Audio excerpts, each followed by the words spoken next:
তুমি আমার মুরিদ, আমার কাছে বায়াত হইছো। কোন কথার উপরে বায়াত হইলা? কালেমা পড়ে নিলা, আউযু বিল্লাহ বিসমিল্লাহ পড়ে বায়াত গ্রহণ করলা।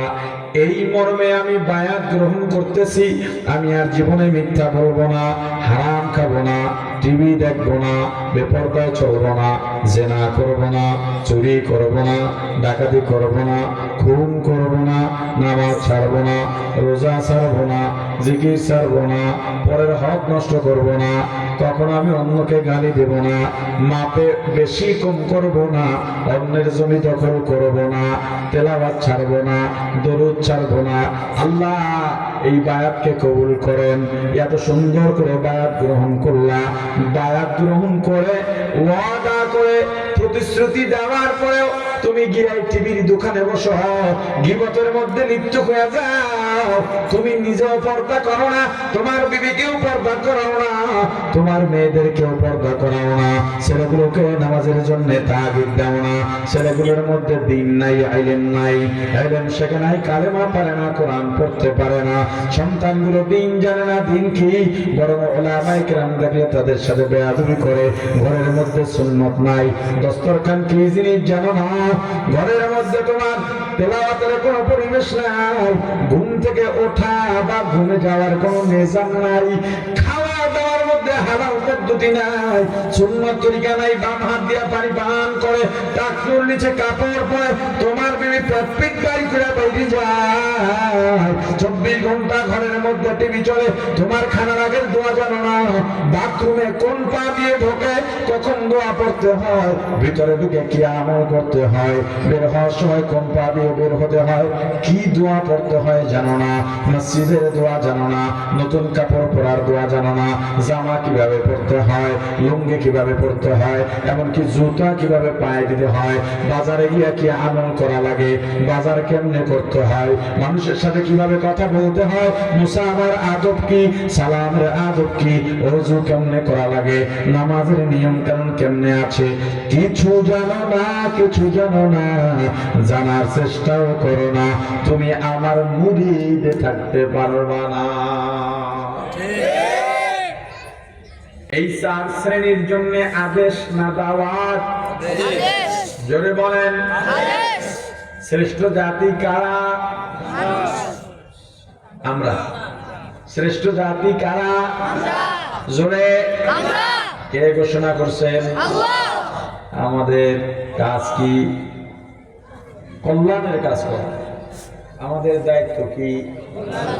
কথা কয় না? কার কার কল্যাণে কাজ করব? 1 নম্বর আল্লাহ কল্যাণ। আমি কি বলি দরকার আছে? আল্লাহর ফেরেশতার নাই শেষ, আপনি আল্লাহর কল্যাণে কি কাজ করবেন? আমরা শ্রেষ্ঠ জাতি, আমাদের কাজ হলো কল্যাণ কামী হওয়া, কল্যাণের জন্য কাজ করা, ভালোর জন্য কাজ করা, হাইয়া আলাল ফালার আহ্বান করা। তাহলে আমরা কার কার কল্যাণে কাজ করব? মানুষের কল্যাণে, দেশের কল্যাণে, মানবতার কল্যাণে, ইসলামের কল্যাণে কাজ করব। কয় পদ্ধতি? 1 নম্বর তা'মুরুনা বিল মা'রুফ, নেক আমলের আদেশ করব। 1 নম্বরে জোরে ভুলে গেছি গা 1 নম্বরে নেক আমলের আদেশ এবং দাওয়াত দেওয়া। 2 নম্বর পদ্ধতি, আমি যে আপনার কল্যাণ চাই, আপনাকে তো আমি হয়তো দাওয়াত দিলাম, নয়তো আদেশ করলাম। 2 নম্বর তা'মুরু, 2 নম্বর তানহাউনা আনিল মুনকার, অন্যায় কাজের কথা কয় না, অন্যায় কাজে কেউ কয় বাধা, কেউ কয় নিষেধ। কোনটা?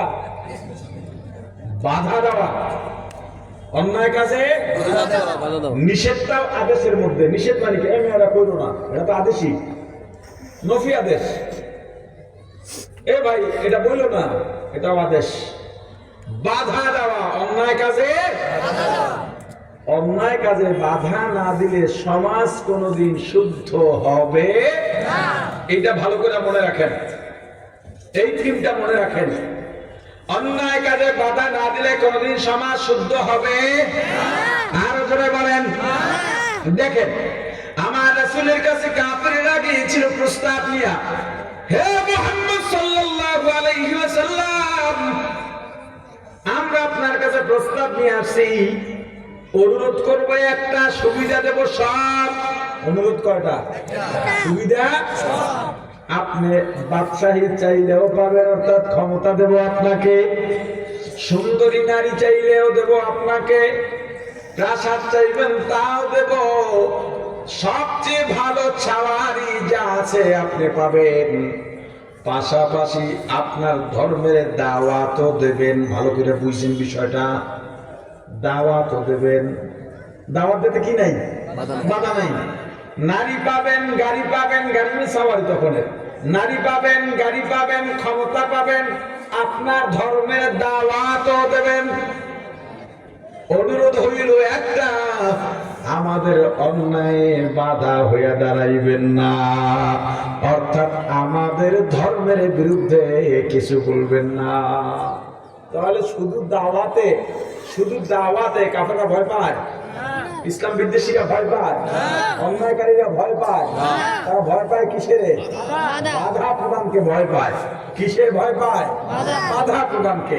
এখন এই যে এত সুন্দর প্রস্তাব, দাওয়াতও দেব, ক্ষমতাও আমার, আমি যদি চিন্তা করি ক্ষমতায় গিয়ে সব বাধ্য করে ফেলানো, খারাপ কি? এটা তো ভালোই, কিন্তু আল্লাহ রাসূল কি এটা মানছেন? আল্লাহ জানায় দিলেন, পয়গম্বর আপনাদেরকে জানায় দেন, ইয়া আইয়ুহাল কাফিরুন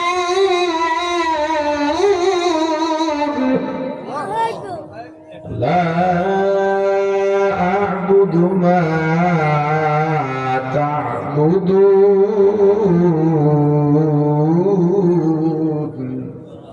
হে কাফির দল শোন,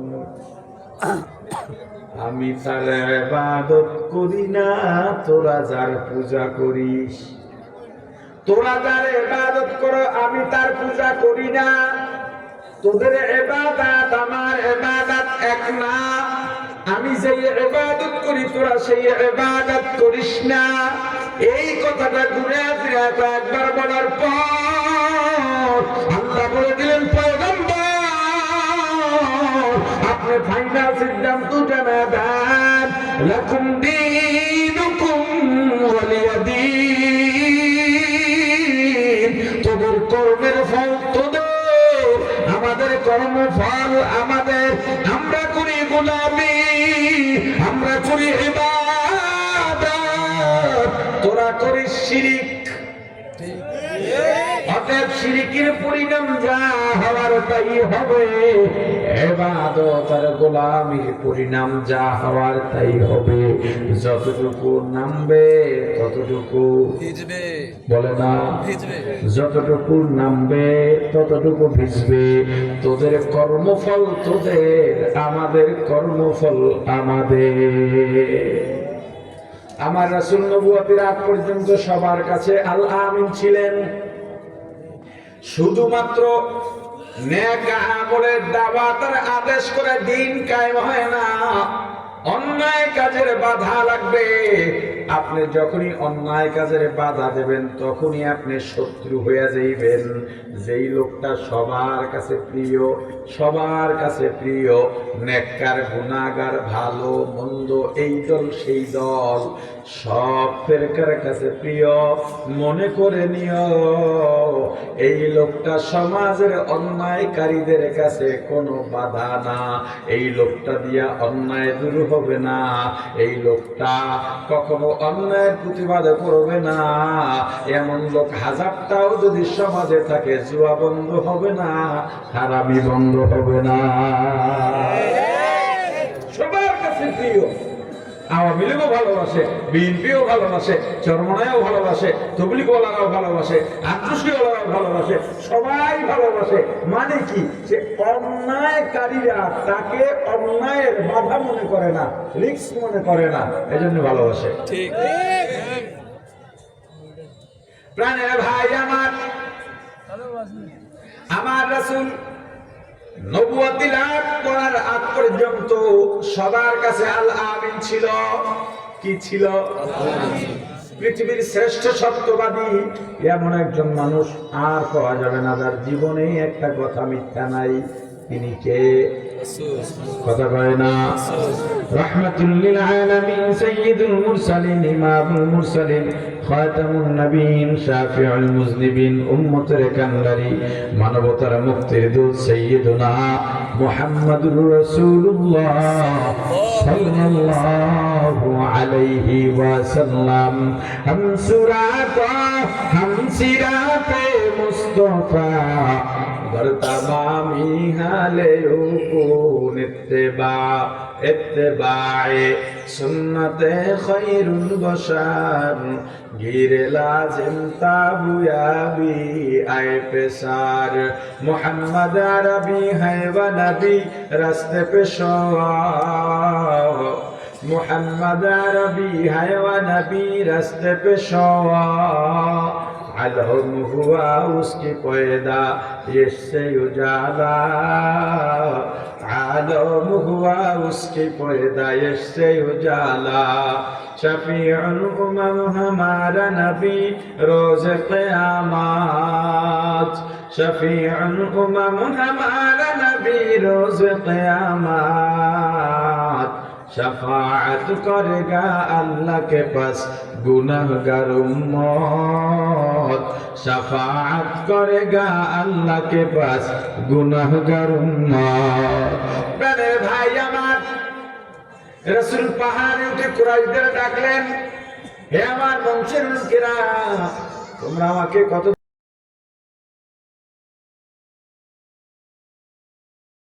থেকে সূর্য পশ্চিম দিক থেকে উদয় হবে বিশ্বাস করবানি? বলে করব। বরং যদি দেখি পশ্চিম দিকে সূর্য নাই, পূর্ব দিক থেকেই উদয় হচ্ছে, তবুও তোমাকে মিথ্যাবাদী মনে করব না, মনে করব এর মধ্যে কোনো রহস্য আছে, কারণ আছে।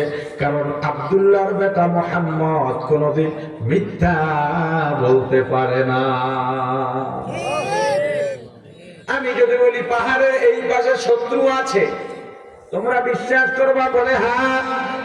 শুধু বিশ্বাসই করবো না, যদি দেখি শত্রু নাই তবু তোমাকে মিথ্যাবাদী মনে করব না, মনে করব শত্রুরা পালায় গেছে। কারণ আব্দুল্লাহর বেটা মুহাম্মদ কোনদিন মিথ্যা বলতে পারে না। আমার রাসূলুল্লাহ দিয়া বলে, ওই সত্তার হাত কসম করে বলছি যার হাতে আমার জান ও প্রাণ, ওই আল্লাহ আমাকে নবুয়তি দান করেছেন। তোমরা আমার উপরে ঈমান আনো, সবাই সাক্ষী দাও, আশহাদু আল্লা ইলাহা ইল্লাল্লাহু ওয়াহদাহু লা শারীকা লাহু ওয়া আশহাদু আন্না মুহাম্মাদান আবদুহু ওয়া রাসূলুহু। বলতে শেষ করতে দেরি হয় নাই, আবু লাহাব ডাক দিয়া বলে, তাব্বান লাকা ইয়া মুহাম্মদ, ধ্বংস হয়ে যাও। তুমি কি এই কথা বলার জন্য ডাকছো? তোমাকে তো সত্যবাদী ভালো মনে করেছিলাম। এরপরে কাফির জাত আমার রাসূলকে জাদুকর পর্যন্ত বলছে, কষ্ট দিছে, কষ্টের কোনো সীমা নাই।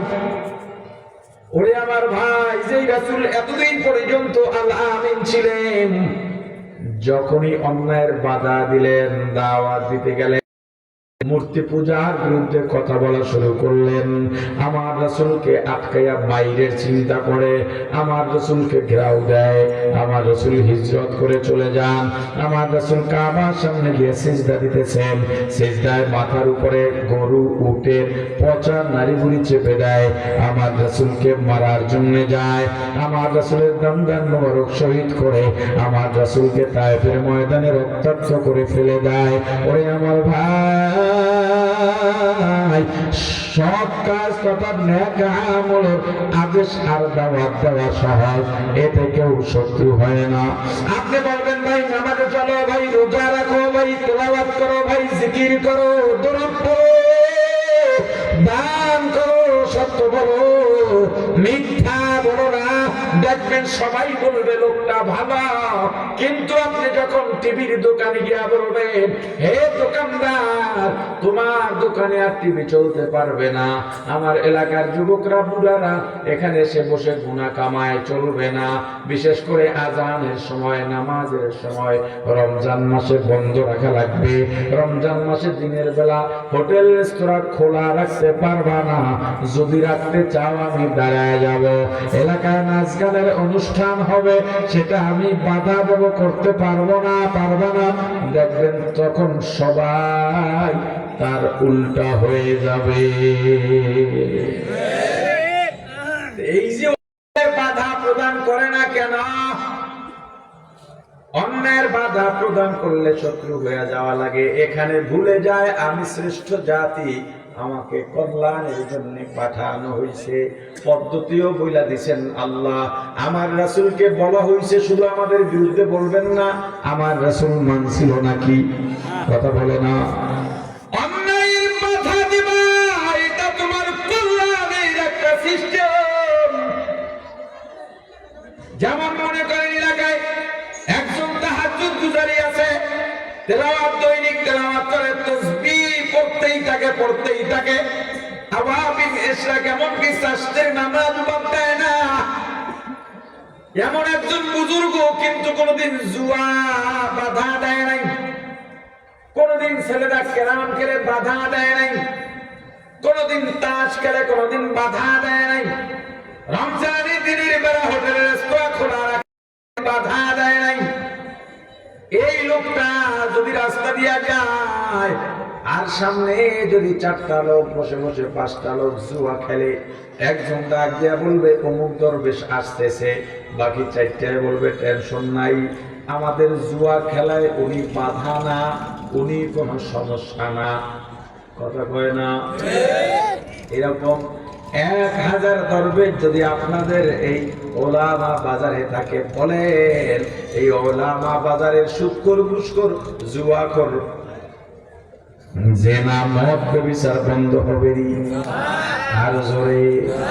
কিন্তু এমন একটা লোক আছে তাহাজ্জুদের সময় পায় না, নফল ইশরাক আওয়াবিনের সময় পায় না, 5 ওয়াক্ত নামাজ তথা ওয়াজিব সুন্নাত মুআক্কাদা গুলো কোনো মতে আদায় করে কিংবা নামাজই পড়ে না। তবে যদি কাউকে তাস খেলতে দেখে লাড়ি নিয়ে দৌড়ানি দেয়, যদি দেখে কোন ছেলে কোন যুবক মুরব্বির সাথে বেয়াদবি করে থাপড়াইয়া কান পর্দা গরম বানায় ফেলায়, কথা বলে না? আছে না নাই? এমন একটা লোক যদি ওই জুয়াখোরদের সামনের দিকে যায়, একটাই বলবে অমুকে আইতেছে, বাকি 4টাই কি করবে? কথা বলে না? কেন? সে অন্যায় বাধা প্রদান করে। এমন 10টা লোক যদি অন্যায়ের বাধা প্রদানকারী লোক ওলামা বাজারে থাকে, দরবেশ দিয়া লাভ নাই। এই সমাজ থেকে জুয়া যদি বন্ধ করাইতে চাও, মাদক যদি বন্ধ করাইতে চাও, সমাজকে যদি শুদ্ধ বানাইতে চাও, মানুষের কল্যাণ যদি চাও, তবে নেক আমলের দাওয়াত আর নির্দেশের পাশাপাশি অন্যায় কাজেরও বাধা দেওয়া লাগবে।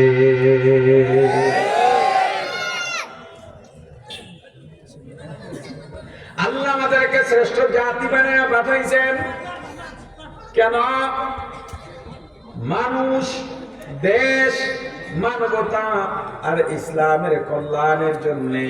কল্যাণ কোন পদ্ধতিতে তাদের কল্যাণ চাইব? পদ্ধতি 2টা। 1 নম্বরে নেক আমলের আদেশ এবং দাওয়াত, 2 নম্বরে অন্যায় কাজের বাধা। যতটুকু আলোচনা করেছি, আল্লাহ রাব্বুল আলামিন আলোচনায় যত ভুল আমার পক্ষ থেকে, যত ভালো আল্লাহর পক্ষ থেকে, আমার ভুলগুলো শুধরাইয়া আল্লাহর ভালোগুলো গ্রহণ করার তৌফিক দান করেন। সকলে বলি আমিন। সুবহানাল্লাহি ওয়া বিহামদিহি, সুবহানাকাল্লাহুম্মা বিহামদিকা, আশহাদু আন লা ইলাহা ইল্লা আনতা, আস্তাগফিরুকা ওয়া আতুবু ইলাইক। এশার নামাজের পরে ধারাবাহিক বয়ান চলবে। ওলামায়ে কেরাম আছেন, আপনারা থাকবেন। আসসালামু আলাইকুম ওয়া রাহমাতুল্লাহ।